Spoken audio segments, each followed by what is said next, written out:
என் உயிரை விட மேலான பாட்டாளி சொந்தங்களே, என் மக்களே, இன்னைக்கு உங்ககிட்ட பேச போகிறேன். ஆனால் பேச போகிற எனக்கு என் தொண்டை அடைக்குது. ஆனால் பேசியே ஆக வேண்டிய கட்டாயத்தில் இருக்க. இப்போ வெளியில் நடக்கிற சண்டையை தயவு செஞ்சு ஒரு குடும்ப சண்டையாக பார்க்காதீங்க.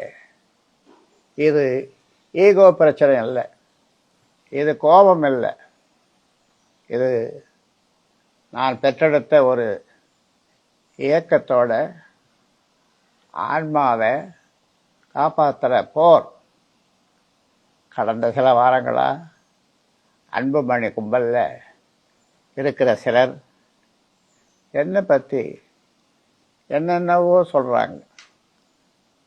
ஐயாவுக்கு வயசாகிடுது, புத்தி பேதலிச்சுடுத்து, சுயநினைவு இல்லாமல் பேசுகிறாருன்னு அசிங்கப்படுத்துகிறாங்க. அவங்க என்ன வேணும்னாலும் சொல்லட்டும், பழி சுமத்தட்டும். அதை தாங்கிக்கிற சக்தி இந்த இதயத்துக்கு இருக்கு. ஆனால் என் உழைப்பில் உருவான இந்த கட்சியை தயவு செஞ்சு காயப்படுத்தாதீங்க. இந்த கட்சி எனக்கு யாரும் கொடுத்த சீதனம் இல்லை. இது எனக்கு பரம்பரையாக வந்த சொத்தும் இல்லை. ஒவ்வொரு நாளாக, ஒவ்வொரு நிமிஷமாக என் ரத்தத்தை வேர்வையை சிந்தி நான் கட்டின மக்கள் கோட்டை இதுக்காக தியாகம் பண்ணியிருக்கேன். வெறும் பதவிக்காகவா? இல்லை, என் மக்களுக்காக. ஆனால் இன்னைக்கு கண்ணு முன்னாடி இந்த கட்சி பலவீனமாக நிற்கிறப்போ பெத்த வயிறு பத்து எரியுது. உண்மைதான், நான் என் மகன் அன்புமணியை நம்பினேன். அது நான் செஞ்ச மிகப்பெரிய தப்பு. சேர்ந்து நின்று இந்த இயக்கத்தை காப்பாற்றுவோம் என்று நினைச்சேன். அவனை ஒரு நல்ல தலைவனா செதுக்கலாம்னு பார்த்தேன். ஆனால் இன்னைக்கு ஒரு கசப்பான உண்மை புரியுது. சிலைகளைத்தான் செதுக்க முடியுமே தவிர சில பேரை செதுக்கவே முடியாது, மாற்றவே முடியாது. தலைமைங்கிறது அப்பன் வீட்டு சொத்து மாதிரி வாரிசாக வர்றது இல்லைப்பா. அது உழைப்பால், தியாகத்தில் வரணும். மனசாட்சியை தொட்டு சொல்லுங்க, அன்புமணிக்கு நான் என்ன வாய்ப்பை கொடுக்கல? எம்பி பதவி, மத்திய மந்திரி பதவி, தேர்தலில் தோற்ற பிறகும் ராஜ்யசபா பதவின்னு எல்லாமே கொடுத்தோம். ஆனால் பொறுப்பு வந்தால் மட்டும் போதாது, பொறுப்புணர்ச்சியும் வேணும். பொறுப்பான சோத்துக்கு ஒரு சோறு பதம்னு சொல்கிற மாதிரி அன்புமணி தன்னோட பொறுப்பை சரியாக செயல்படுத்துறதுக்கு உதாரணம் சொல்கிறேன். நேஷனல் ரெக்கார்டையே எடுத்து ஒரு உதாரணம் சொல்கிறேன். நான் நாடாளுமன்ற கணக்கை பாருங்க.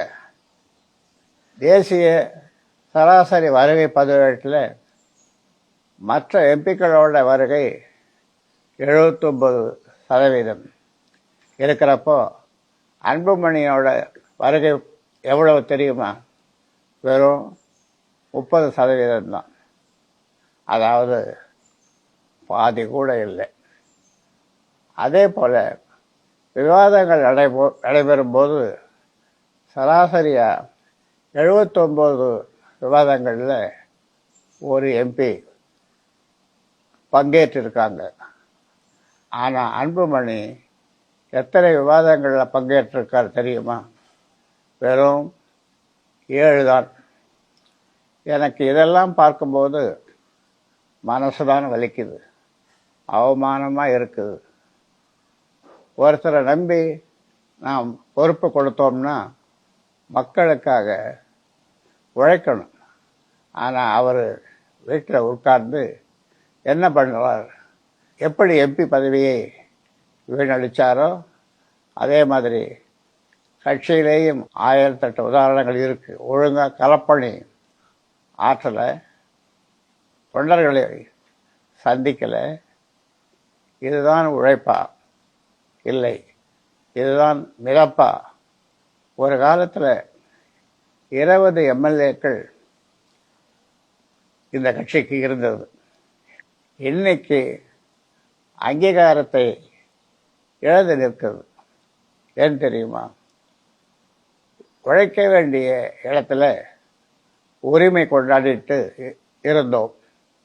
என்னை ஏமாத்தினவங்களை நான் மன்னிப்பேன்.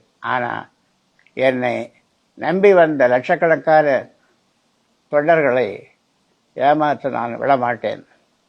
எனக்கு இந்த வயசில் பதவியோ அதிகாரமோ தேவையில்லை. நான் கட்டின இந்த வீட்டை உங்களுக்காக காப்பாற்றவே நான் இப்போ முன்னாடி வந்து நிற்கிறேன். இந்த கட்சியை காப்பாற்ற சில உறவுகளை இழக்கணுமா? ஏற்கனவே நான் அதையெல்லாம் தள்ளிட்டு வந்திருக்கேன். சட்டப்படியும் யோசித்து பாருங்க. இன்னைக்கு தலைமை பதவியே கோர்ட்டில் நிற்குது. அஸ்திவாரத்திலேயே சந்தேகம் வந்தால் அந்த கட்டடம் எப்படி நிற்கும்? அதுபோல் தான் சொல்கிறேன். டிசம்பர் 29ஆம் தேதி சேலத்தில் கூடுற பொதுக்குழு சாதாரண கூட்டம் இல்லைப்பா. அது உண்மையான பாமகவோட மறுபிறப்பு. வர தேர்தலில் 25 தொகுதிகளில் வெற்றி பெற்று நம்ம கட்சியோட சின்னத்தை மீட்கணும். நாம் இழந்த கட்சியோட அங்கீகாரத்தை மீட்டெடுக்கணும். இந்த கட்சியை மறுபடியும் மக்களுக்கான கட்சியாக மாற்றுவதற்கான போராட்டம் இது. அன்புமணி பக்கம் இருக்கிற என் தொண்டர்களுக்கு நான் ஒன்று சொல்லிக்கிறேன். தந்திரங்களுக்கு ஏமாந்துடாதீங்க. ஒரே ஒரு கேள்வி உங்கள் மனச்சாட்சி கிட்ட கேளுங்க. பெத்த அப்பனுக்கே துரோகம் செய்கிறவர் நாளைக்கு இந்த இயக்கத்தையோ இந்த மக்களையோ காப்பாற்றுவாரா? எனக்கு வயசாகிடுச்சு, இதுதான் என் கடைசி யுத்தமாக கூட இருக்கலாம். ஆனால் என் உடம்புல கடைசி மூச்சு இருக்கிற வரைக்கும் உங்களுக்காக போராடுவேன். கோபத்தில் இல்லை, அறத்தோட அன்போட நிற்பேன். ஒரு உரம் ஓடி உழைச்ச என் தம்பிங்க, என் பிள்ளைகள் எல்லோருக்கும் அன்னைக்கு சேலத்துக்கு வரணும். ஒருத்தர் கூட விடுபடக்கூடாது. நாம் எல்லோரும் கை கோர்த்தா இந்த ஆலமரம் நிமிர்ந்து நிற்கும். மக்களுக்கான பாமகவை மீண்டும் உருவாக்குவோம். நீங்கள் நல்லா யோசிங்க. உங்கள் மனசாட்சி கிட்ட ஒரு முறை பேசுங்க. நம்ம கட்சி ஒரு காலத்தில் எப்படி இருந்த கட்சி, இன்னைக்கு அங்கீகாரமே இல்லை. நீங்கள் சிந்திச்சு பார்த்தா இதுக்கு பின்னால் இருக்கிற உண்மை உங்களுக்கு புரியும். இது நம்ம இயக்கத்தை காப்பாற்ற வேண்டிய கடைசி வாய்ப்பு. இந்த வாய்ப்பை நீங்கள் சரியாக பயன்படுத்துவீங்கன்னு நம்புகிறேன். இந்த கட்சியோட நிறுவனராக மட்டுமல்ல, உங்கள் ஐயாவாக நான் பேசுகிறேன். உங்களுக்காக நான் சேலத்துக்கு வர்றேன். நான் நம்பின சிலர் என்னை ஏமாத்தினாலும் என் மக்கள் எனக்காக வருவீங்க, என் கூட நிற்பீங்கன்னு நான் நம்புகிறேன். அன்பும் உழைப்பும் என்னைக்கும் வெல்லும். நாடகமும் சோம்பேறித்தனமும் கண்டிப்பாக தோற்கும். சேலத்தில் நாம் சந்திப்போம். உங்கள் ஐயா நான் கூப்பிடுகிறேன். கட்டாயம் வந்துடுங்க.